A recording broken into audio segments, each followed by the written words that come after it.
Dude, I really hate being a producer right now. It's kind of the worst thing ever. It's just every single day, the minute I get up and then I go to work afterwards. So from 7:30 a.m. until 3 o'clock, I'm just living and breathing this final project.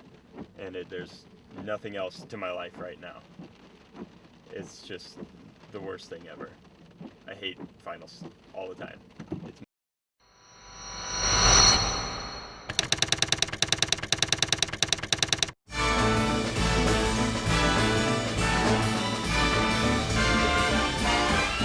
It's the most wonderful time of the year.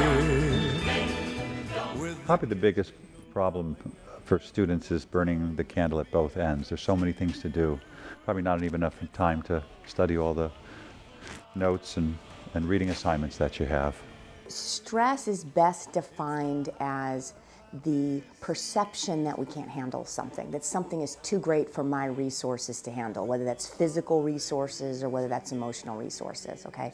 When that happens, when we have that perception that something is too great, then our body goes through a whole series of events, including this activation in the autonomic nervous system, which is a part of the nervous system that handles everything you don't have to think about.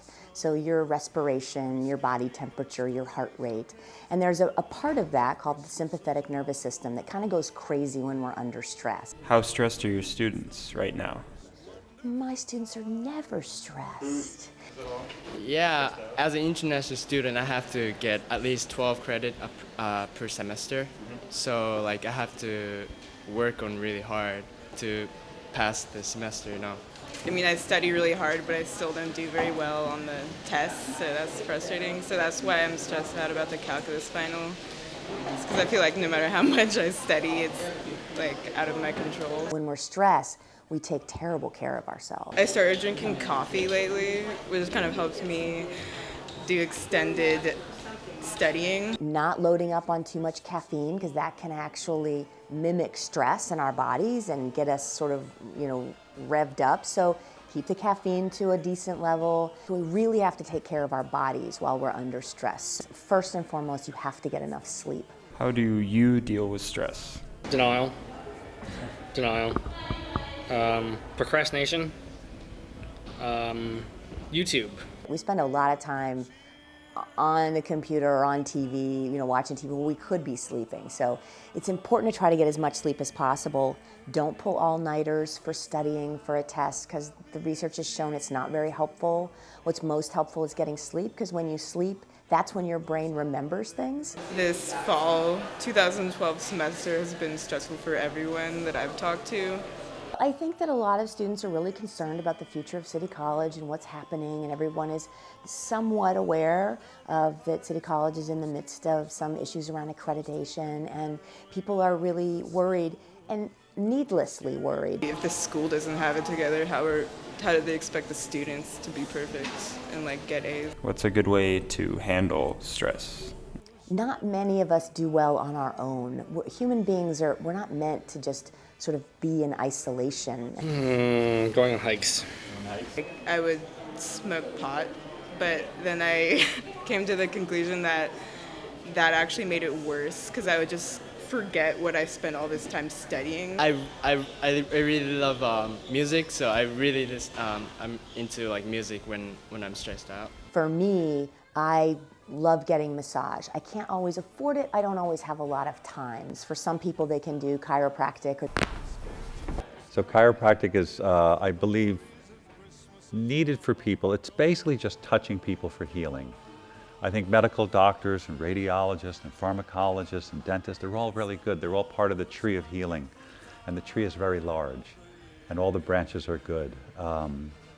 Whether you're just going to get talk therapy, but the therapy we do is touch therapy. So people don't get touched enough. You'll see that most of the students probably just sit around in class and they're touching books and they're touching their iPhones, but they don't touch each other for healing, for education, for knowledge, for comfort.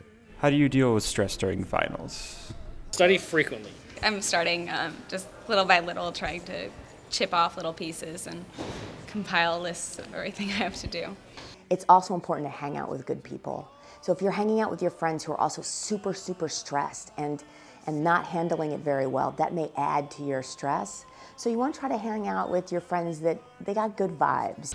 I don't know. Everybody has stress, so and then like each person has their own way to like relieve their stress. Stress does a lot of things, and some of those things are really good. You know, when I'm under some stress, whether it's physical, I'm lifting weights and I'm stressing my muscle will build. You know, when I'm under a certain level of stress in my life, I often rise to that challenge and perform better. Stressors get me motivated, get me responding, and can be an excellent thing to have happen. It's tough when you're down. You know, if you fall down, you need someone to help you up. And so sometimes when you fall down, then you stay down there. And then you need someone to build you up. That's kind of like what I do here. How much does stress really cause you to get sick? Like diabetes, like heart disease, like sexual functioning problems. And how much of it is that when we're stressed, we take terrible care of ourselves? There was a drain in the corner of our class that kind of was spilling out contents that were supposed to stay in the bathroom. This is called Speak Gently Love. Speak gently love. Love's a little silly thing, dropped in the heart of love's deep well.